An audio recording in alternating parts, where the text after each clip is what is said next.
Rate yourself, I know this is a tough question for you because you're very humble. Rate yourself among the all-time heavyweights. I don't know. All I know is Ali's the greatest, and that's all I know. Anything after that doesn't really even matter. So Ali against Tyson, both of you at your best, you're going to give him the edge? No one can beat Ali. No one.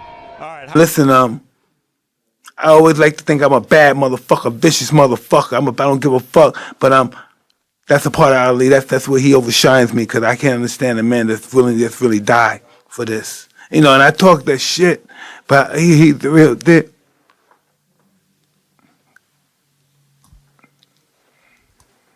You know. Why does it make you emotional? Is it talking about him or the relation to you? Me, fuck me. Ali's a giant. There's no way other fighters can match him. He'll die for this shit. He'll die. I'm not gonna die for this.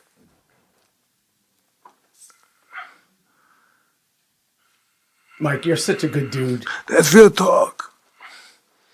Ali's a savage. He's an animal. He's a different breed of person. He's not like us.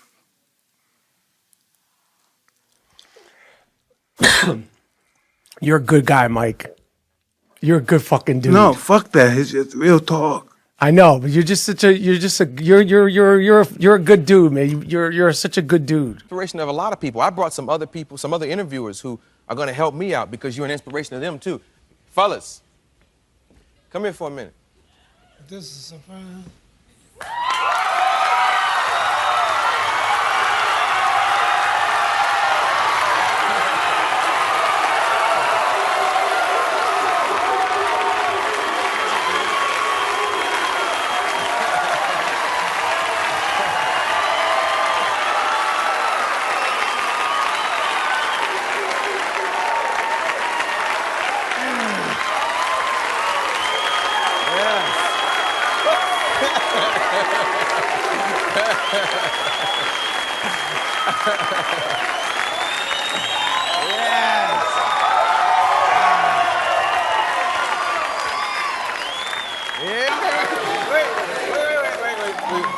I was a dancing master. Yeah, you were a dancer. You moved. I wasn't that powerful.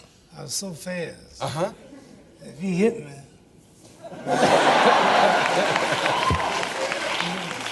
best if he catch me. Yeah. What would you say, Mike? I by no means, I'm vain. I know I'm great, but can I tell you something? In this situation, every head must bow, every tongue must confess. This is the greatest of all time.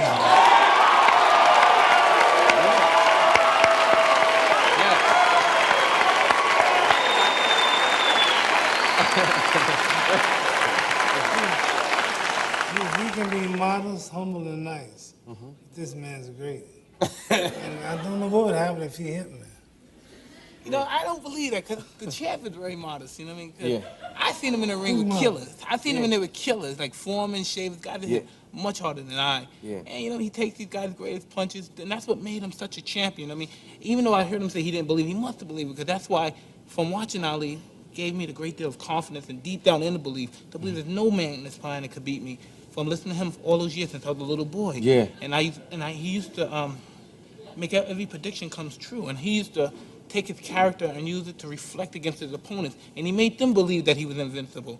And so, and that's my great inspiration. Yes. I love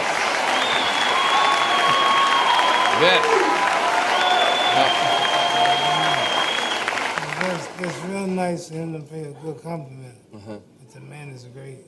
You think he could hit harder than Ernie Shavers? What do I think? Are you colored?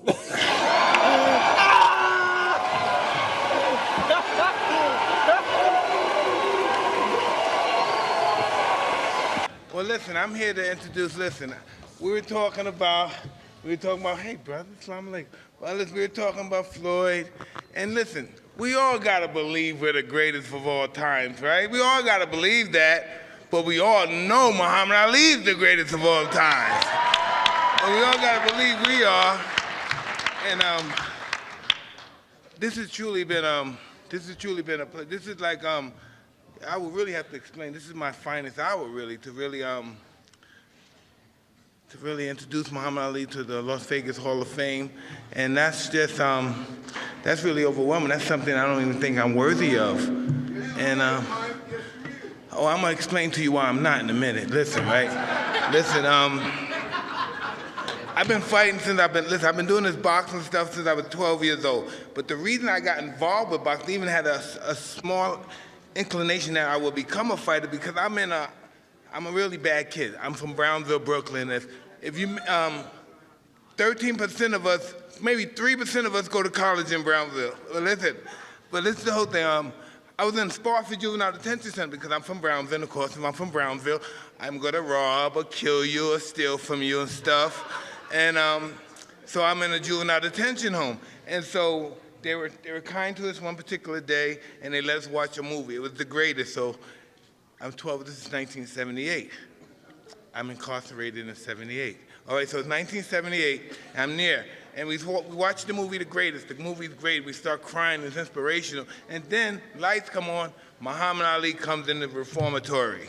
I say, whoa, man, what is, I can't believe this stuff. The last time I ever saw him like on television fighting, it was, I think, Leon Spinks, and I was pickpocketing somebody, but I was watching the fight, but I got that wallet though. But still, I'm gonna make this short, listen. So, Muhammad Ali comes in, and that moment I say, I want to be something like this guy, because everybody, the guys that used to brutalize us, the security guards, the guards that kicked us, those that. When Ali came in, they were like women. And I said, wow, how can I make these guys do that to me? And eventually, unfortunately, I met Customato. I started fighting. And so Customato, he has the same birthday as Muhammad Ali, January 17th. So every January 17th, Cus and Muhammad Ali, they're good friends, so they call each other birthday stuff. And this one particular time, it was Cus was talking on the phone. This is right after the Muhammad Ali, October 2nd, 1980, never forget that day. Muhammad Ali fights Larry Holmes. We watched the fight on Albany. We go watch it on cable, pay-per-view. That's when we watched the fight. Ali gets plastered. I get in the car. We live 30 miles south of Albany. There's not a word in the car. Oh, man, for 30 minutes. So the next day, Gene Kilroy, who works with Muhammad Ali, he calls Cus in the morning. And Cus is on the phone, but I'm coming downstairs, and I hear Cus saying, how do you let that bum, don't let you let that bum beat on you. Why you let him beat on you, Muhammad? He's a bum, you let him beat on him, he's a bum. And he said, listen, I have this black kid, he's 14 years old, he's gonna be champion of the world. Talk to him. And so I talked to Muhammad Ali, and I'm crying. So I get on the phone, and he said, I took drugs, I got weak, and I'm gonna come back and fight, and I'm gonna come back and beat home. And then I'm crying, because I'm the smart guy, and I said, when I get big, I'm gonna get him for you. And he must have said, oh, this poor kid is delusional. But I remember I fought Larry Holmes January 22nd, 1988, and he came into the ring to be introduced. He came to me and he said, kick his ass for me. I said, you got that, man. And there have been many stories about Muhammad Ali, and we don't do it that much now because it's not really, I know, politically correct, but like when Cus watched Ali, they talk about fighters like comic book heroes. And oh man, shit. I'm gonna give you one of my Customato's superhero stories about Muhammad Ali, and then I'm gonna leave. Hey brother, Customato, he said, listen, this is what Customato at the table when we eat. Whoa, I'm 14. Customato goes like this. He goes like this. I'm talking up here. Please respect me, sir. Please respect me while I'm talking up here, because thank you, because you guys know I could be really ugly and nasty. Oye, mi gente, cállate, por favor, please, okay? Maricón. All right, but listen, as I was saying, I'm gonna give you a Customato Muhammad Ali tough guy story. Muhammad Ali, Customato. Now you see Muhammad Ali, he looks more like a model than a fighter. And Cus has this old ass double barrel shotgun. And he said, you see my shotgun? You see Ali? I open both barrels, boom. And if he have anything left after those both, I better move because something's coming back. And that's how I look at Muhammad Ali. I look at him like Eddie Mustafa looks at him. He's the constellation to our solar system, to our souls. Yeah. And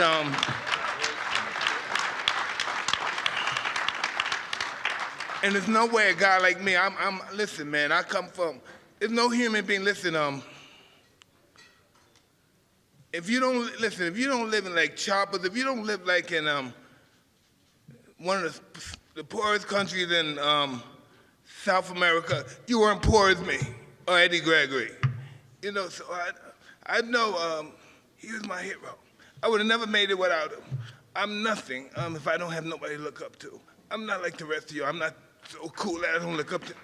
Without somebody to look up to, I'm nothing. Without my wife, I'm a fucking monster. I'm an animal.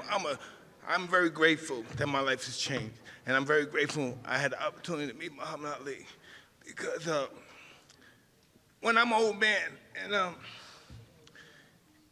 we're running into some young guys, as always, like me, and they're gonna say, somebody such and such, my man is this, my man is that. And then they're gonna talk about boxing. Then I'm gonna tell you, listen, I had the opportunity to see the greatest fighter God put on earth. There's no man that can ever beat him twice. And that's what a fighter is. And him being a fighter was not him overcoming adversity, emotional quagmires, taking sacrificing for other people.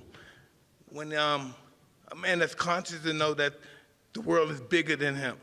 I'm not conscious to know that. I think I'm bigger than the world when I'm in my deen, and when I'm going, I'm on top of my game. I'm a monster. There's nothing. I consume everything, and that's not a champion.